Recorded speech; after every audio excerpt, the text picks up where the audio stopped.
Welcome to our show. This is From This Corner TV, and I'm Marilyn, Dayton, your host and producer, and we've got a great show for you today. Now remember, the reason we're here is not just to entertain you, but to also educate you and share interesting information with you. And today we're going to be talking with a real expert that I've known for a few years on education. And first of all, though, I'm going to introduce you to our co-host, Dodie Milardo. She's back. And she is our romance novelist with her book, Penelope's Cruise, which I've read 3 times now. Is that right? Yes, I've read it. Well, I keep reading it. I'm vicariously going on your cruise. Okay. She's a relationship advisor who was a guest speaker last year on the Oasis of the Seas, and I was there to see her do it. She's been a math teacher and tutor. She's a dancing diva and a tireless fundraiser who's enabled more than $150,000 from her networking to go to charities. Great job. Yeah, thank you. And she is a co-host of another TV show called Just Saying out of Branford, Connecticut. I'm so glad you're back. I love it. Happy to be back. And today's guest is Francine Schwartz. And she is an independent educational consultant and founder and president of Pathfinder Counseling. And she's a very caring and knowledgeable expert with over 35 years experience, so I got it in there, as a professional counselor. Don't do the math. And educator. So her passion for helping these young people achieve their highest aspirations led her to form Pathfinder Counseling, College-Bound Direction. As a parent of 3 grown children, she understands that the transition to college can feel equally rewarding and overwhelming. She's guided hundreds of students and families through the complex college search, application, and financial aid process. I can't wait to hear about that because that scares me, that part. Her goal is to ensure that each and every student finds the best fit school for them, where they can thrive and be successful, while keeping the process organized and stress-free. Her work entails expert guidance to help students and families find, apply to, and pay for the right fit college. And that's what we're going to talk about today. So get out your pens and your paper. You're going to have a lot of notes to take today. If you're a grandparent, take the notes for your grandchildren. If you're a parent, take the notes for your children. If you're a student, take notes, okay? Because there's a lot to this. So what we're going to do is we're going to dig very deeply into this advice, and as much as we can get in on 1 hour. So in our first part of today's program, we're going to talk about preparedness, okay? So let's start with timing.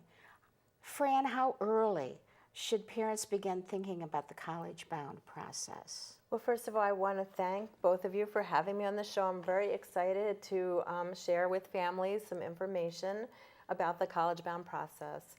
That being said, I think it's never too early to begin thinking about your future and your future direction. However, there really is way too much hype today around the whole college process, and it creates a lot of unnecessary stress and anxiety.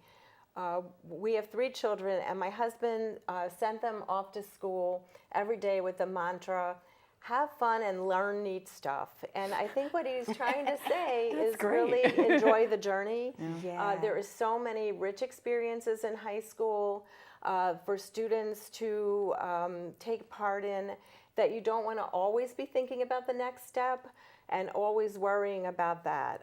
As a counselor and as a parent, I understand developmentally that these years as teenagers may be the first time that students are considering leaving home for the first time, living on their own, and honestly, they're as anxious about that as their parents are.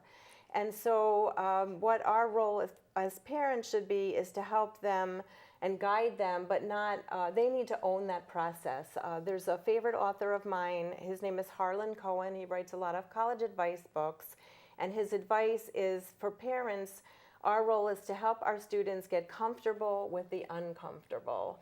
So it's all about a match to be made, not a game to be won, and finding the right fit. Wow. Very interesting. Yeah. Well, how, going along with that, what can parents do to ensure that their children are on the right track and prepared to go to college if they want to do that?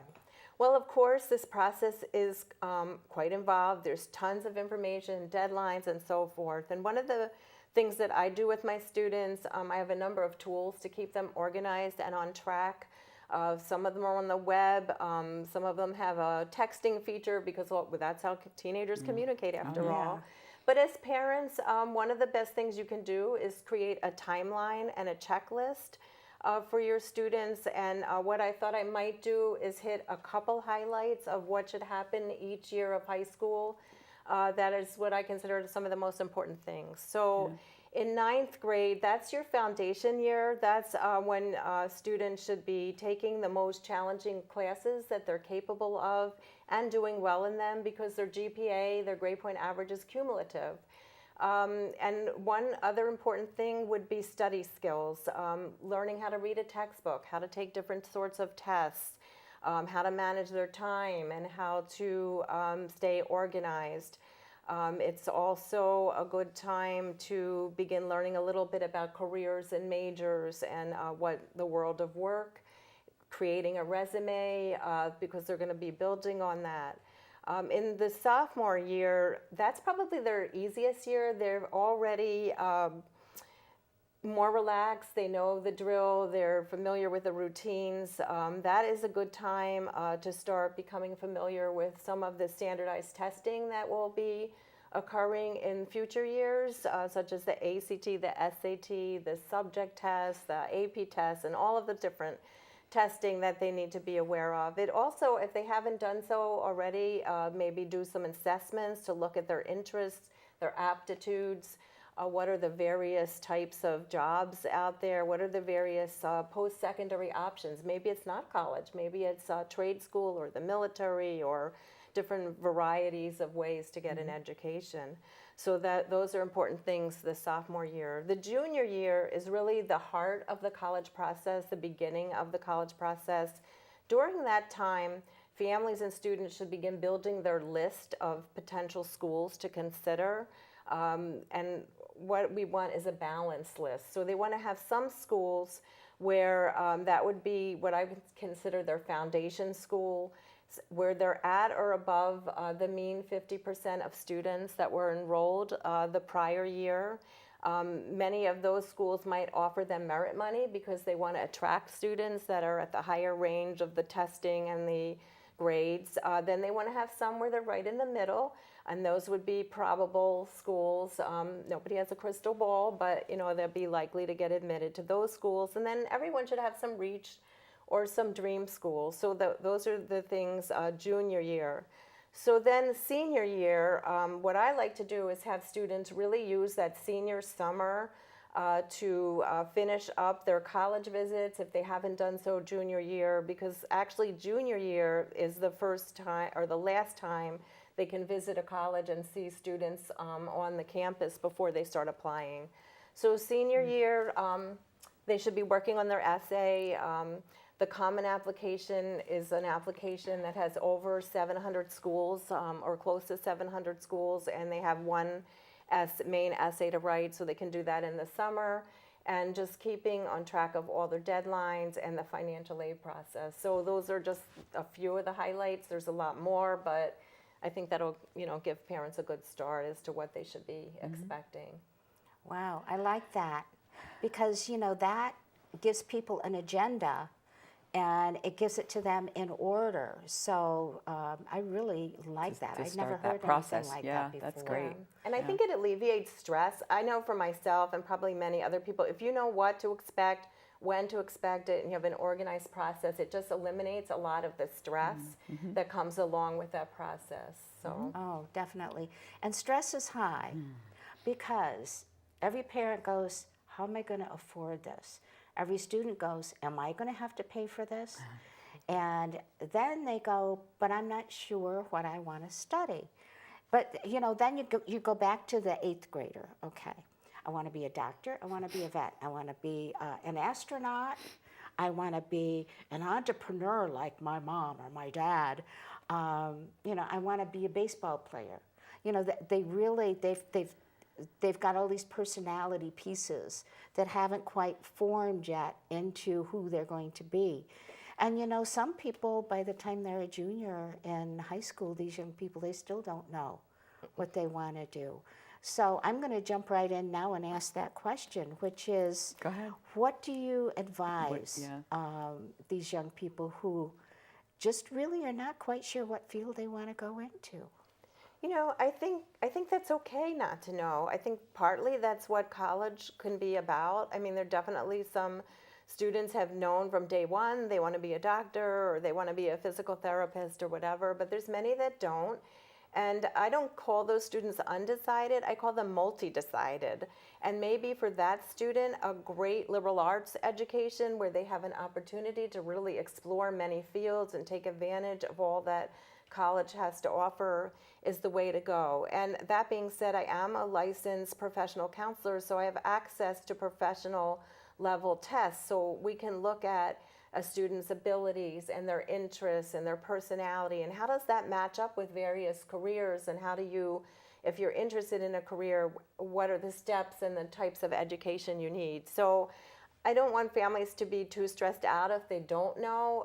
After all, these are teenagers, and most of us will actually have 7 different jobs in our lifetime. I think you want to prepare them to be able to think and to be able to work as a part of a team, and that's kind of what employers are looking for too. So just having the skills and the desire to learn, I think they will find you know, what is the right niche for them. So. I have a question kind of totally on this topic. I know a student who just graduated. He's got 3 different careers he wants. He can't decide. So how would you direct him? You know, 3 different, and he's got the grades and the brains to do really well in all 3 of them. Well, personally, what I do with students, I evaluate over 100 colleges for each student, and then I create kind of a grid system where I'm looking at what majors they might be interested in, their grades, their credentials, where they want to, you know, whether they want a large school, small school, and then I help them learn to actually research. I teach them a method of researching schools, because if you go on the internet, it's like drinking from a fire hose. You're overwhelmed. So I help them narrow down some schools that maybe they're interested in international relations and business, and what are some schools where they might be able to combine those interests, do double major, and things like that. So, you know, or have opportunities while they're in school to do some different kinds of internships and things like that. So I don't think they need to be too worried about, you know, that they have these other, you know, several interests.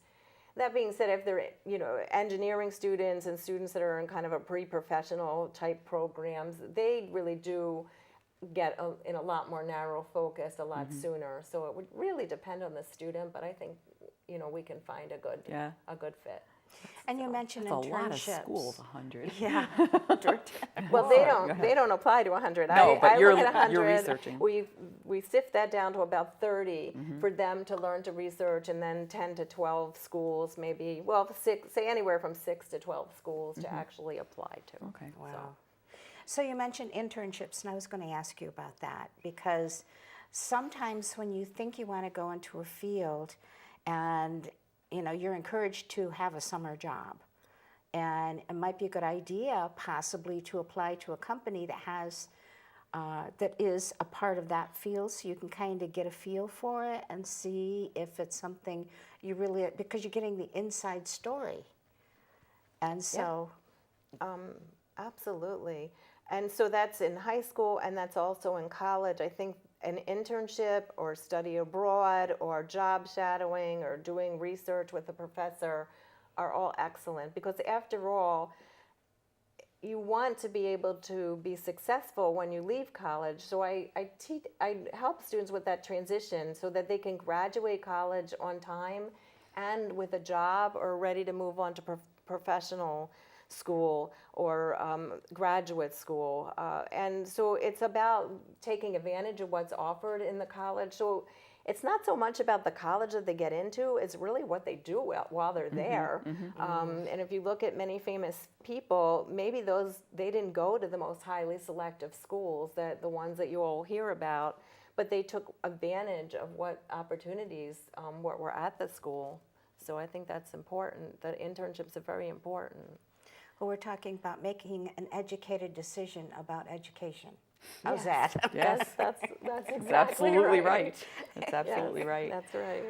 Now, can you share with me different ways, or share with us, different ways you can test a college? So I think having been on probably over 150 college campuses, as a consultant, I visit a lot of schools. There really is absolutely no better way to learn if a college is a good fit for you than to set foot on the campus. So as you know, even as freshmen, you could go on college visits just kind of superficially with your family or a local college, or if you're on vacation, get a feel for learning about that college or colleges. Do you want an urban or a suburban or a college with a campus, or right in the middle of a city, a vibrant city like New York or Boston or DC? Do you want something small or large? What are the majors? So learning a little bit about the campus ahead of time. And then you would go on a visit, usually spend at least a half a day on a campus, and preferably a whole day, so you could explore the surrounding community with your family. And then take advantage of, there's information sessions that are offered with the admissions office, and then there's tours through the led by students. And so you'll get a whole different perspective listening to a student. Of course, those students are also employees of the college, so there are other things you should do as well. Have lunch in the cafeteria, look at the bulletin board, see what's happening on the college. Can you picture yourself living there for 4 years or more? Read the student newspaper, visit the dorms, maybe do an overnight stay if that's possible, talk to professors, sit in on a class, check out the library. Are there quiet places to study? All the different things besides your studies. Look at the athletic facilities, look at the theater if you're interested in that. And always send a thank you note to whoever you talk with, or maybe a nice email. That's always important. And parents, if you're visiting with your student, here's a little tip for parents. Try to hang back a little bit and put your student in the driver's seat. Don't be that parent that's right up in the front of that group asking all the questions. For one, your student will be very embarrassed, because that's what happens at this age. Yeah. And they'll really appreciate letting them be in the driver's seat. And somebody, another parent's going to ask that question anyway, and then so you'll have saved face, and also wear a lot comfortable shoes. You're going to do a lot of walking, so yeah. That's good. Now, see, I wouldn't even think of all those specific things. I mean, I just kind of wander around the campus, so that's fabulous information. Yeah. You go, and I give students a checklist so that they have a checklist that they can copy for each school to compare. Sure. And you should always take a photo with the school's name somewhere on it, so that they don't all run together when you're looking at all of that. So. Yeah. This is very interesting. Great advice. Great. Gosh. So and we talked a little bit about what colleges are looking for. Some of them want like a higher test score than the mean to bring in the brighter students. What other things are colleges looking for in students these days? Okay. So having spoken to hundreds of college representatives, they will all tell you that the most important factor they're looking for is the student's transcript. They would much rather see what a student has done to challenge themselves for all 4 years of school than what they did for 3 hours on a Saturday taking the SAT test or the ACT test. So they want to see that they took a rigorous and challenging curriculum that was offered, whatever was offered in their particular school. And that being said, though, test scores for many schools are important. They're more important than colleges might lead you to believe, but they're a little less important than parents focus on and worry about. So you should do well in those. Also, they're looking for a well-written essay. They're looking for recommendations that speak to a student's character, their integrity, from people that knew them well, that maybe they had in a class and participated a lot. They are trying to build a diverse group of students for each of their classes. So they're looking for some diversity, something unique that maybe students can lend to give back to the college, not just what they can take from the college. They're also looking for leadership and volunteer work. And they really would rather see students have depth and participate in things that they're passionate about rather than a million different things just on a resume. They really want to see that a student cares about what they've been involved with over the years, and they want to often see that students want to come to their college. So some of them, not so much the highly selective schools, but many other schools, of which most are not that selective or highly selective, want to see that the student shows some demonstrated interest in coming there, either by visiting or all of the above, an interview and different things to show some interest. So I think that's what they're looking for. And you mentioned the volunteering in their community and that kind of thing. I know we've talked to my granddaughter about that, and she's done a lot of volunteer work. And we keep telling her that's really important. You know, go out in your community, find a cause that you've got some passion about. And it doesn't mean that you have to do it all 4 years, but it means, go out and offer your services. And even if it's, every other week for a couple of hours or more than that, something you enjoy, because people know if you're not enjoying it, okay, then you might as well not do it, right? Oh, absolutely. I would never advise a student to do something just because it'll fit on a resume.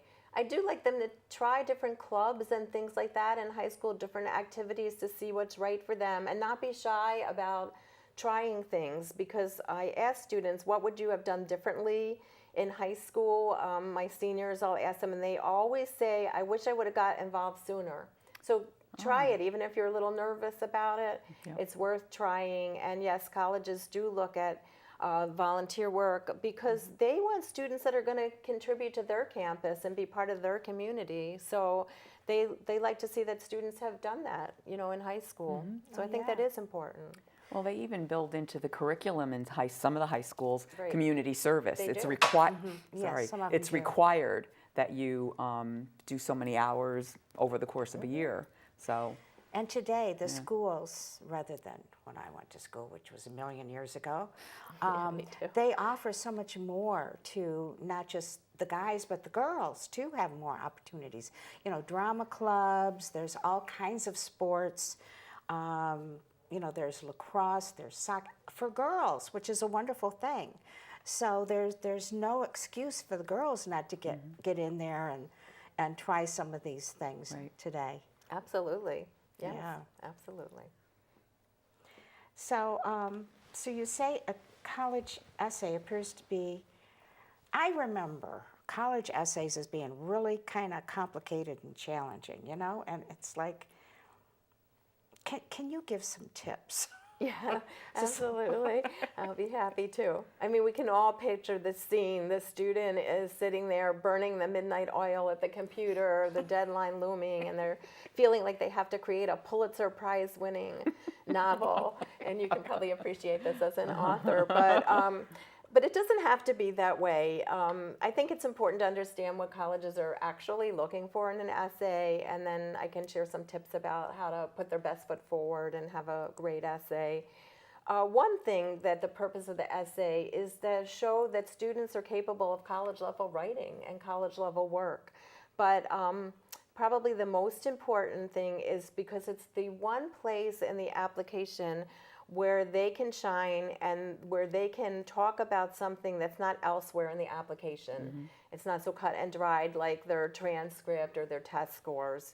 So some of the things that they can do is is to have a very personalized story about themselves that has a lot of rich detail. I always tell them, show, don't tell.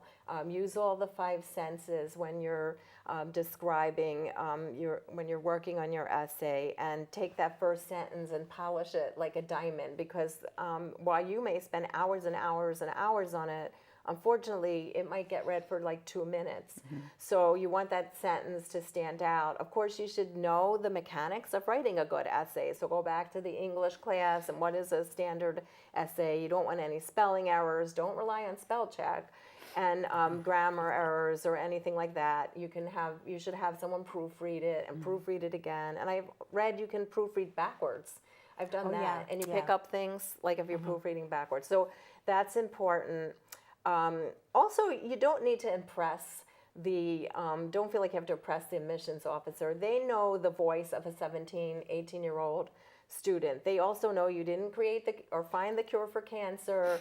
You're writing about a slice of your own life, and you should write in a way that only you could tell that story. So say a parent didn't know who wrote, or a best friend, and they pick up a piece of paper with no name on it, they'd say, Susie Smith wrote that, because it just sounds just like her. And that's what you're aiming for, something in your own words, something that is not elsewhere repeated. You don't need to impress and use a lot of rich detail. And then I think you'll create something that's meaningful. And actually, I get a lot of joy in working with students to brainstorm, and even my writers that aren't strong writers come up with something meaningful and personal. And I think that's what colleges are looking for. They just want to know about you.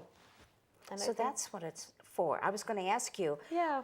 what is a college essay for? Is it, to test your knowledge, or is it to get to know who you are? Yeah, it's to get to know who you are. Like, how will they fit on my campus? Will they be a good roommate? Will they be a good participant? What are they passionate about? What can they bring to the school? I think, just keep it real and keep it honest, and keep your focus narrow, because you only have, for the main So many essay, 250 to 650 words. So you can't write a novel and you can't go in a million different directions. Yeah. So we work together a lot on that, to polish that up and spend a lot of time. That's why I like them to start in the summer, because they don't realize how much time that actually takes to have a good piece of writing. Sure. So, Plus, they're yeah. not distracted by Yes. the school projects and Right. tests and things like Yeah, that. and everything else they're doing. So, Yeah. yeah. And it's interesting when you're writing something. I find sometimes it just flows, and that's wonderful. I put it down, but I don't say that's the final piece, because you know what? Tomorrow you look at things differently. Absolutely. And what I always, no matter what I write, put it down and look at it with fresh eyes the next day, or maybe even 2 days later. Absolutely. And Yes. then I look at it with a little bit more logical, feeling to it, rather than, because every time we write, it's emotional. It is. I agree. My husband knows essay season. I always have a pad of paper near me, and it's like I'm always thinking about the various essays that I'm working on, and like, oh, I have an idea. I want to like tell the student maybe move this sentence here. I mean, yes, because it's always redoing and rethinking. So I don't expect, nor they should expect themselves to just sit down and write that essay. It's a process, definitely. It is. Yeah. And you're right. Don't trust spell check.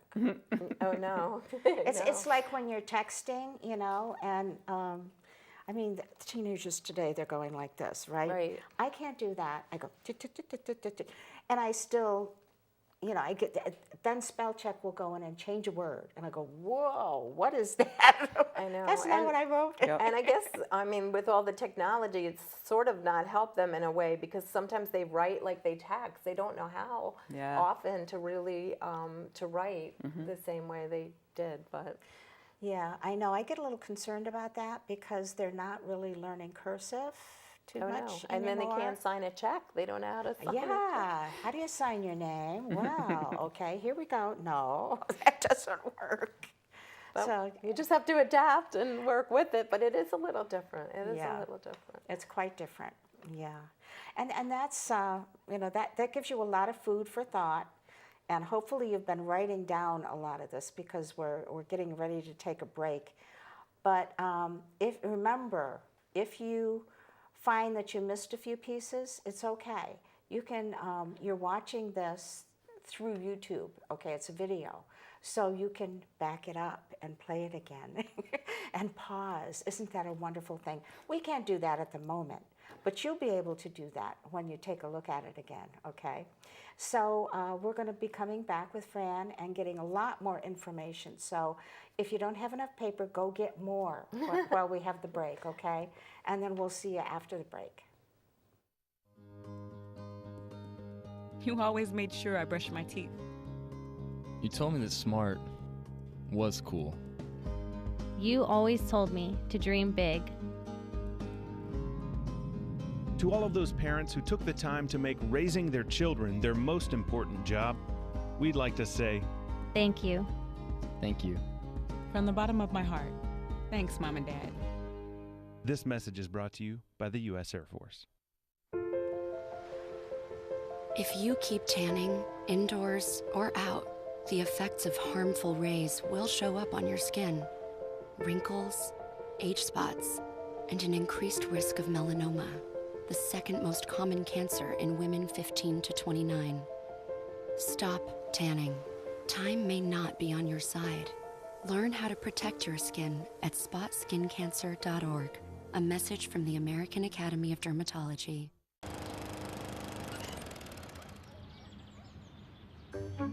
You'd do anything to take care of that spot on your lawn. So why not take care of that spot on your skin? If you're a man over 50, you're in the group most likely to develop skin cancer, including melanoma, the cancer that kills one person every hour. Check your skin for suspicious or changing spots. Go to spotskincancer.org to find out what to look for. A message from the American Academy of Dermatology. Oh, hey, bud. Where are you headed? Just gonna hang out. With Gary and Todd? Yeah? I've been meaning to ask you, is there any drinking going on in this crowd?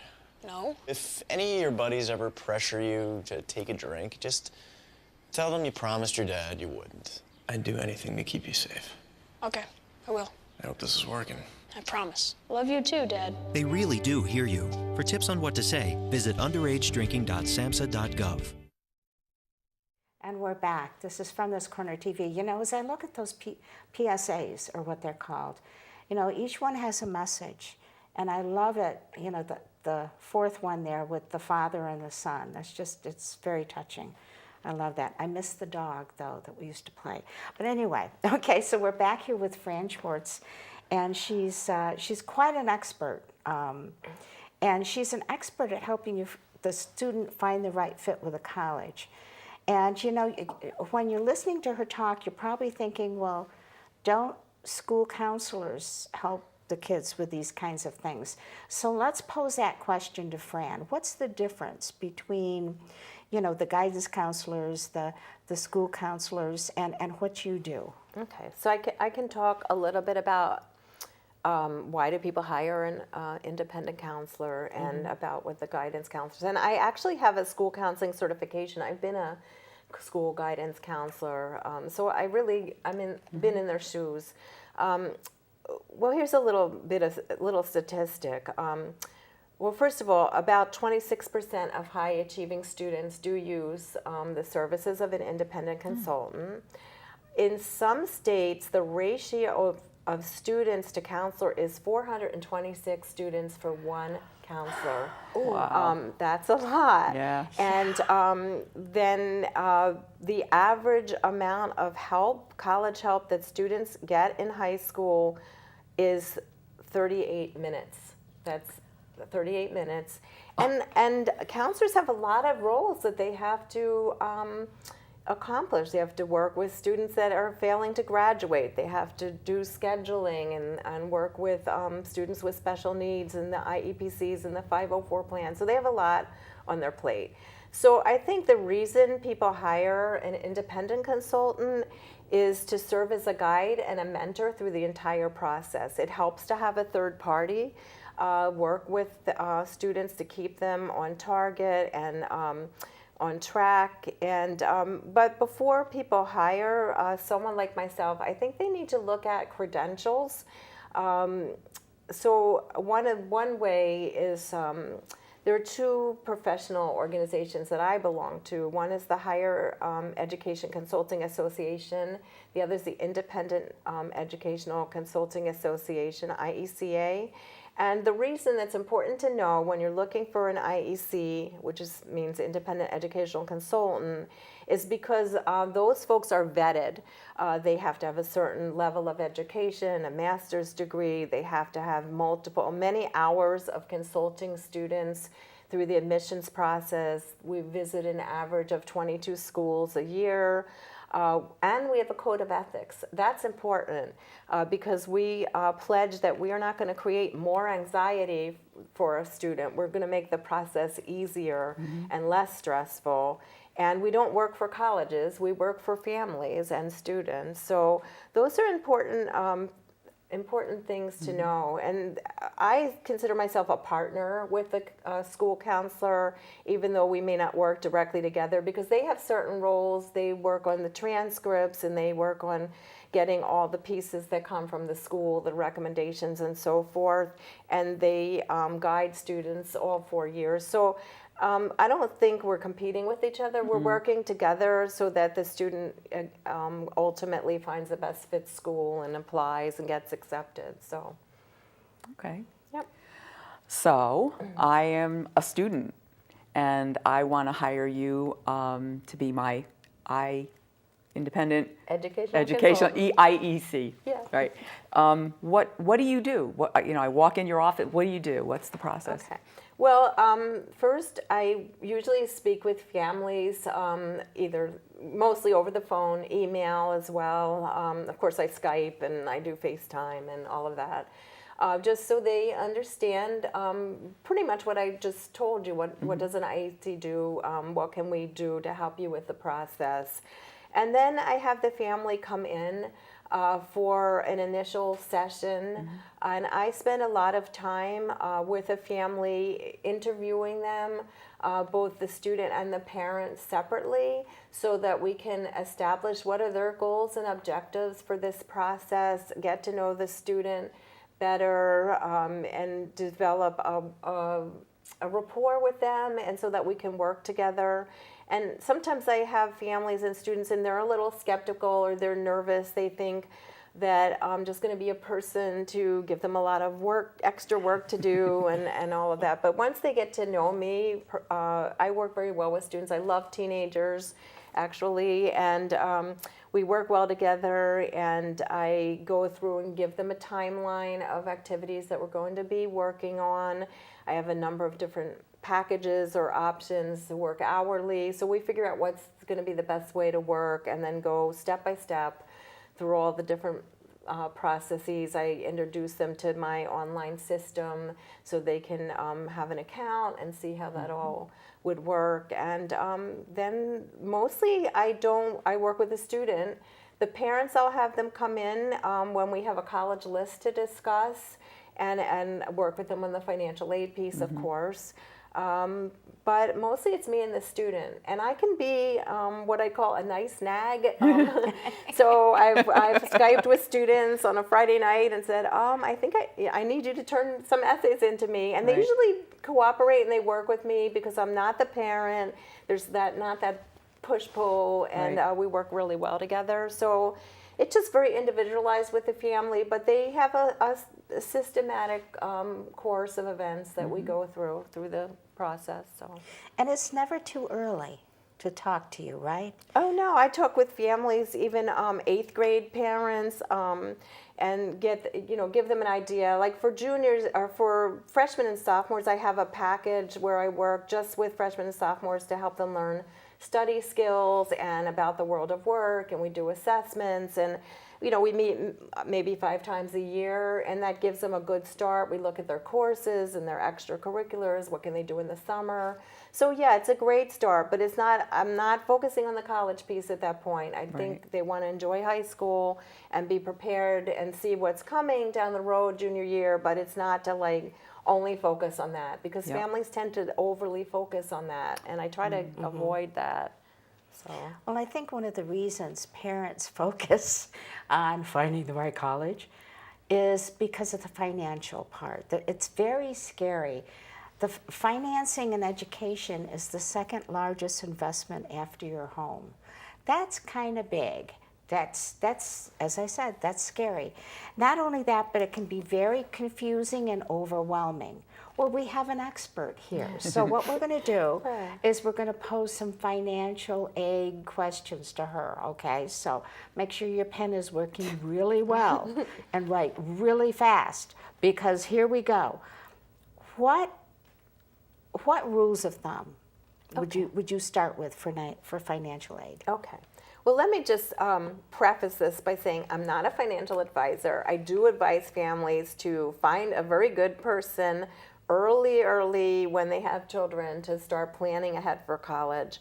But what I do with families is I help them through this. It is a very complex process, and I won't bore you with, I'll try to give you like a high-level view of some of the important things. I help them with the applications, and I help them find an affordable college for them and make decisions about that.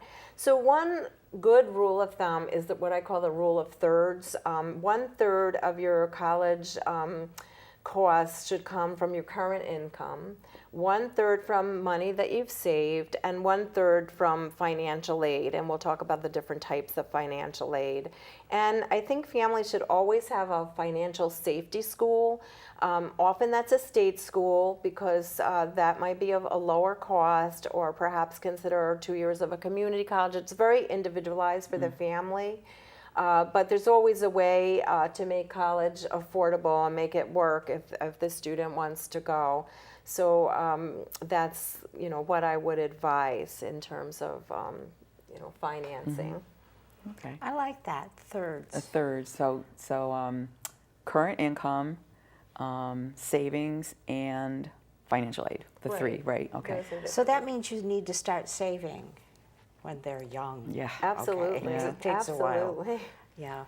And every year the prices are going up. Sorry, but that's a fact. Yeah. You know.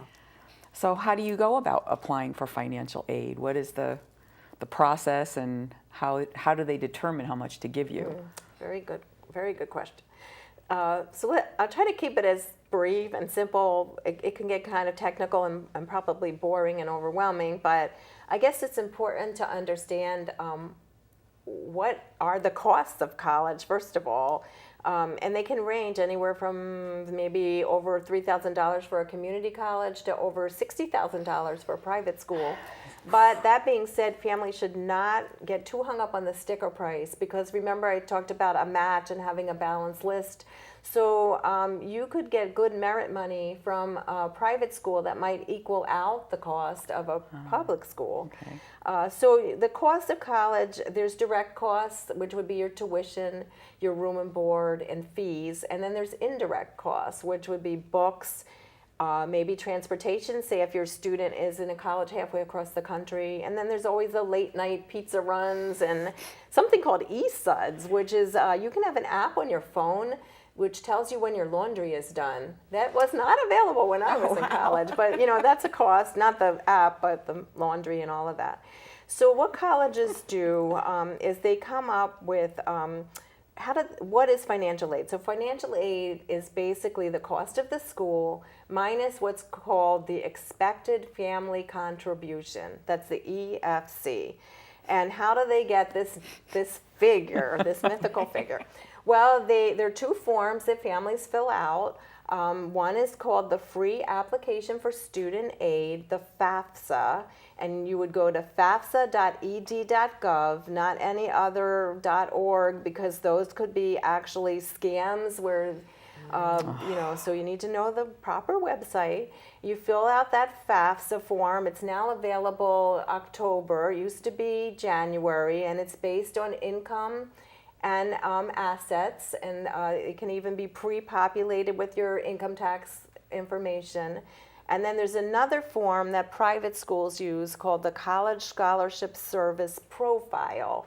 And that's a form they use to appropriate their own private dollars. So after those forms are completed, the school comes up, they get an institutional report, it gets sent to the school, and the families get a student aid report or an SAR, and that tells them what their expected family contribution is, which is often much higher than they're expecting, because the premise of financial aid really is to spread out, if it's government money, throughout the U.S. population. So, and parents really do have the primary responsibility to pay for the students' costs, contrary to most what people might think. So that's kind of how it's determined, and then there's various types of aid that we can certainly talk about. For instance, scholarships, they're still available, right? I hope. Oh yeah, there's still scholarships. So would you like me to talk about the basic types of financial aid? Yes, please. Okay, I'd be happy to do that. Okay, I'll keep it easy. There's two types of aid. There's gift money. That's money you don't pay back. And then there's self-help money. That's money that you either earn through a job or you pay it back through a loan. So in terms of gift money, there's grants and there's scholarships. So grants are and sometimes it's interchangeable, but a grant is money that's you don't pay back, and it's based on financial need. It's for very needy families, I'd say, grants. So there's not a lot of money in terms of government grants, but there's definitely some money available for families. And then there's scholarships. And I'm actually, the Independent Educational Consulting Association is writing a book, and I'm going to be featured in that book talking about scholarships. So there'll be a lot of information in there, probably within the next year. It's in process. But there's many ways to obtain scholarships. The very best way to obtain a scholarship is through the school itself. Merit money that's given for some sort of accomplishment, be it academics or test scores or a talent or athletics. Then there's scholarships. There's a lot of local scholarships that schools have in a list in their guidance office or on something called Naviance, which is a system the schools use online. And sometimes that money goes unclaimed, or very few students apply for it. And it might be, enough for books. It might be $500, $1,000. And it goes unclaimed because they don't want to write that additional essay, which they could maybe use something they already have, or they're just not aware of it or take the time. That's another good source. And then there's a lot of national sources. You have to watch for scams, though. But there's some legitimate, online sources where you can create a profile and look at various types of aid. And then, so that's scholarships. And then self-help money, work study is, they're given a pot of money through the government and they get a job at the school. And then loans is a whole other ball game in itself, but there's loans available for students, there's loans available for parents. But what I will say is one rule of thumb with loans is a student shouldn't borrow any more than they're likely to make in their first couple years out of college. You don't want to saddle yourself with debt. You might do better off saving that money. You might want to have an apartment or a car when you graduate or go on to graduate school. And so you might want to find a more affordable way to achieve that. And parents, I don't think they should bankrupt their retirement accounts to pay for a very pricey private school. They only have so many years your student has many, many years of earning potential and you don't. So you really need to find the school that's a good financial fit. And there's definitely ways to do that. And that's why they need you. My mom could have done this job. My mom, when I was going to, looking at colleges, whatever, excuse me, she found the Elks Club was offering scholarships. Yeah, and they still do. Yeah, and my dad was not an Elk member or anything. You didn't have to be a member. And I got 2 years in a row, I got a scholarship. It was really helpful, very helpful. But my mother did most of the paperwork. Yeah, I think if you take the time, honestly, if you take the time, there's a lot of interesting scholarships out there. My husband's a ham radio operator, and they give tons of scholarships. Wow. And then or water skiers for some reason have a lot of scholarships. But there's a lot of unusual scholarships. So once they're done with their applications, then we can sort of work on like finding, Yep. you know, some other pots of money out there Yeah. and, you know, helping them as much as possible. Yeah. And you probably know the resources that you can recommend to them. Yes, For absolutely. all of those searches, Right. because we don't want Right. people to run into the scams. And unfortunately, because of the technology and information world that we have today, there are a lot of scams out there. And it's not just online, it's phone calls, it's holy cow, people. Yeah, you really have to be careful. You really, really do. So you do need to find someone that you can trust and rely on for their guidance. And I mean, it's such an important decision. And you know, I know a few people who, unfortunately, their child went to college and all of that money invested, and then they decided not to use their college education for their future. And you know, that'll happen too, and there's you know, things change over time. So, but you can just do the best that you can do, which is another reason why they need someone like you. And if you start early enough, 8th grade, freshman in high school, someone like Fran, who's an expert and can get to know your teenager, can really kind of feel them out as far as, you know, where they're going, what they want to do. They may even find, perhaps in an interview with you, that there's a different direction they want to go, and they had no idea. Does Yeah, that this is happen true. sometimes? Yes, it does. It happens. And that's fine. That's why it's great to be a young person with all this ahead of them. There's always going to be something that's right for them. And sometimes they just need that confidence. And there's so many opportunities out there. And every year there are lists of the best, you know, the best, highest paying industries, the most reliable industries of the future. And of course, we all know a lot, you know, technology, the health industry, of course, you know, those are usually at the top of the list. And then there's others. So you have to keep that in mind too. Because some industries come and go, kind of like we do. Yeah. There's like expectations of what you're going to be able to achieve once you go to college and you get your degree and so forth. I am a mentor at Guilford High School, and I have a mentee who's in a vocational program, and one of her teachers created this project where they have to decide like what kind of lifestyle they want, you know, and then they have to think about like that, in that lifestyle, what's it going to cost to have that kind of a lifestyle? You're probably surprised. And then they have to start thinking about the things that they want to do when, you know, it's like what do you want to do for a career when you get out of school? And then they okay, so I want to be a hairdresser, you know, and how much is a hairdresser going to make? And can that money give them the lifestyle they're looking for? So it's like a big managing their expectations, and it's kind of probably what you do when you're working with the students in kind of a big way. Because I'll bet you have some people who come to you and they're, going to college. And during the process, they figure out that's not where they want to be. And I think that's great. Yeah. And I wish Yeah. more students would figure that out. There's other things they could do, perhaps. Maybe they need a gap year. Many students are doing a gap year to volunteer or to do something else, or work for a year or two to learn that, maybe they need to go to college to have that lifestyle or that type of job. My own that's 3 kids are fabulous. on very different paths, and they've all learned differently, and so do my clients. So I think that's, or go to community college for a couple years and get your basics down, save some money, and then you'll be, you know, when your degree is not going to say X community college, it's going to say such and such university.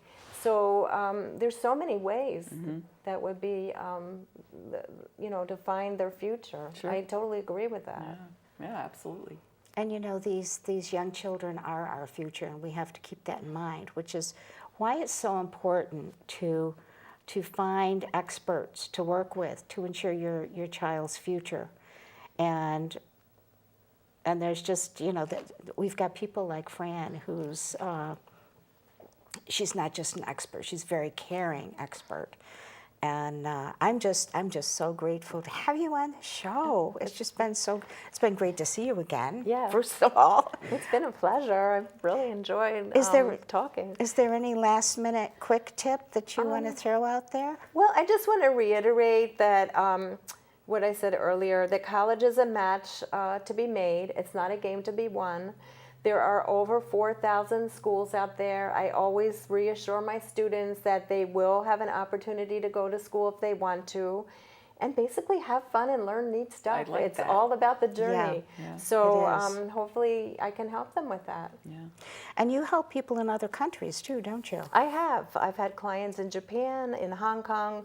That's the beauty of Skype and FaceTime, and students are very savvy with that. They're good at texting, and so am I. So it all works. Yes. That's wonderful. Yeah. Thank you so much for being on the show. It's been a great pleasure. Thank you so much for the opportunity. Thank you. I also want to thank our sponsors for supporting us and allowing our show to come to you with these kinds of information that can help you, your life, and your family. And I always like to end the show with a quote.